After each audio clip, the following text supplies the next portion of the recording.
Question is, in a linear arc welding process, the heat input per unit length is inversely proportional to option A, welding current, option B, welding voltage, option C, welding speed and option D, duty cycle of the power source. देखिए इस question में linear arc welding process के बारे में पूछा गया है, जिसमें बोलता है कि heat input per unit length ये हमारा गिवन ऑप्शन में से किससे इनवर्सली प्रोपोर्शनल होगा। तो लीनियर आर्क वेल्डिंग में जो हीट इनपुट या हीट सप्लाइड का फॉर्मूला हम लोग देखते हैं वो होता है HS is equal to V into I divided by AB into welding speed into arc heat transfer efficiency.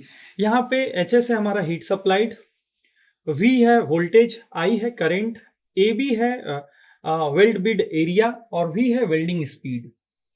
तो यहां पे जो यूनिट होगी हमारे हीट सप्लाइड की ये होगी जूल पर mm क्यूब। लेकिन क्वेश्चन में पूछा हुआ है कि हीट सप्लाइड या heat input per unit length, इसका मतलब यहां पे इस केस में क्वेश्चन के केस में एरिया नहीं रहेगा।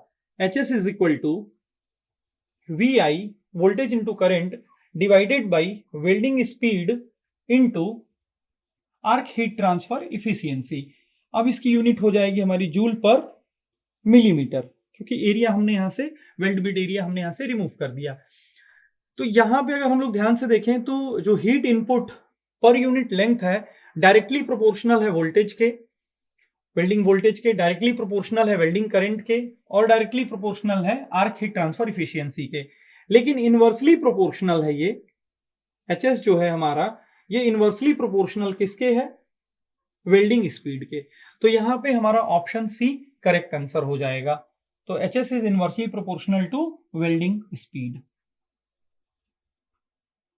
Welding speed